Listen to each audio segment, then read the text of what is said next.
Dios les bendiga, Dios les guarde. Le habla su hermano pastor Gino Tejada y en esta mañana quiero compartir un texto bíblico con ustedes, la cual se encuentra en el Evangelio según San Juan, capítulo 19, a la altura del verso 30.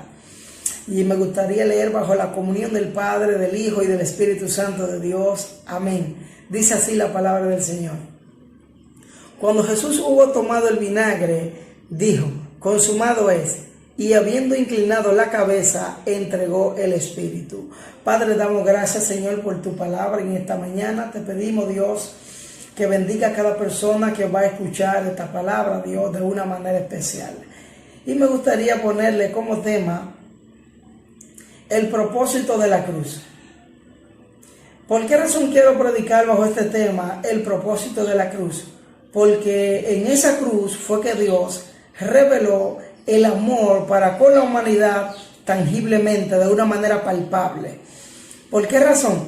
Porque Romanos capítulo 5, versículo 8, dice que Dios muestra su amor para con nosotros, porque aún nosotros siendo pecadores, Cristo muere por nosotros. Pero el objetivo es cómo Cristo muere por nosotros. Muere en una cruz. Su destino fue una cruz. ¿Por qué la cruz? La cruz en la antigüedad era un método de crucifixión que era muy cruel, muy doloroso, muy denigrante. Eran los malhechores que eran crucificados, los de mala calaña, los criminales, pero a Cristo no le importó que el mundo lo viera como un criminal, a Cristo no le importó que el mundo lo viera como un malhechor, a Cristo le importabas tú y le importaba yo, a Cristo le importaba la humanidad completa que estaba hundida en el pecado, que estaba perdida. Por eso esa cruz fue el método de rescate. ¿Por qué? Porque nosotros éramos esclavos del pecado y Cristo a través de la cruz nos liberta.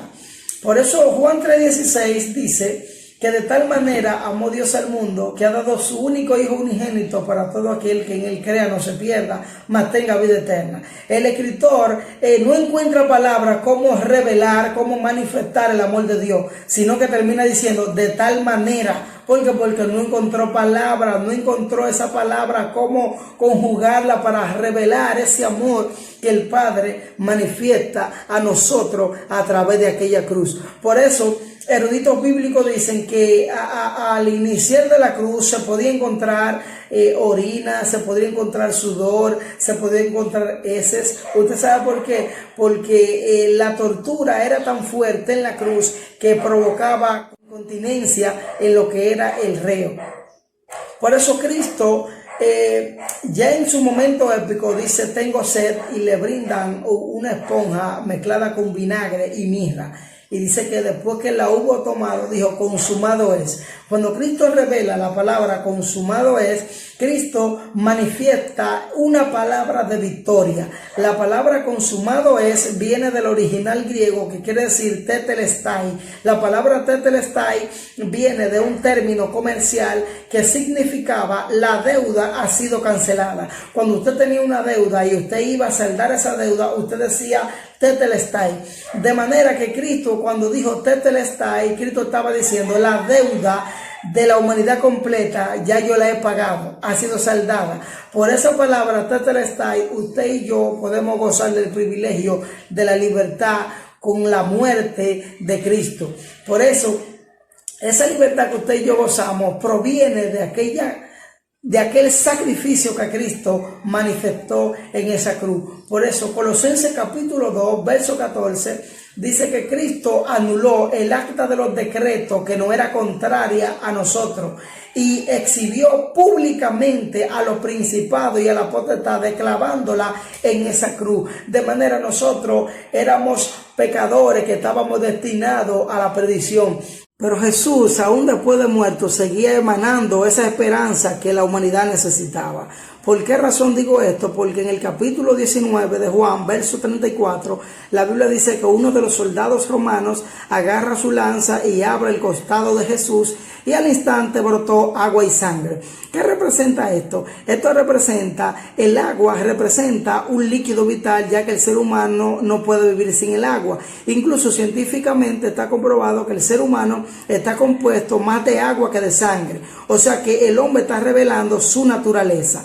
De tal manera, los judíos ven esto como una regeneración, como un nuevo nacimiento. ¿Por qué razón? Porque Jesús, cuando tiene el encuentro con Nicodemo en Juan capítulo 3, Jesús le dice: Nicodemo, es necesario que tú nazcas de nuevo del agua y del espíritu. Amén. Por eso la sangre representa el perdón de los pecados. ¿Por qué? Porque sin derramamiento de sangre no había perdón de pecado.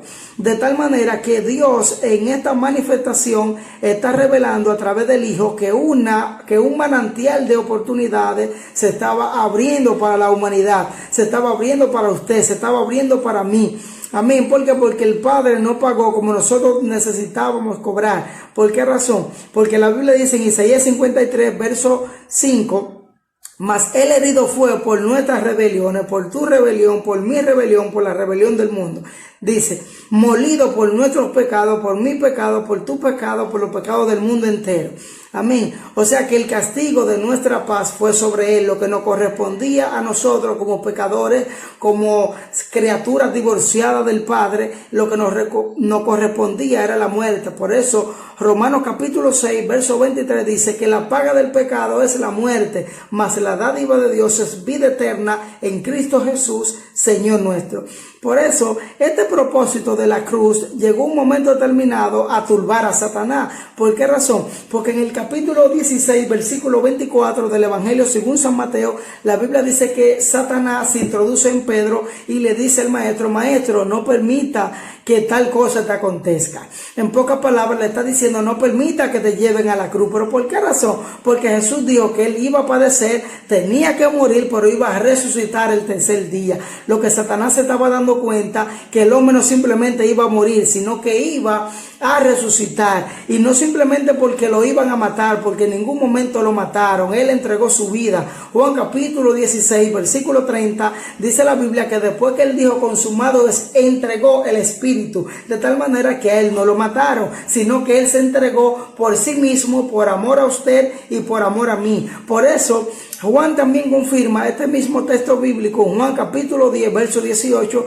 donde él culmina diciendo: y yo doy mi vida por vosotros, nadie me la quita, y yo tengo poder para ponerla y tengo poder para volverla a tomar. Oh Dios mío, lo de Dios es poderoso, el amor de Dios es tan grande que ni la muerte lo pudo detener.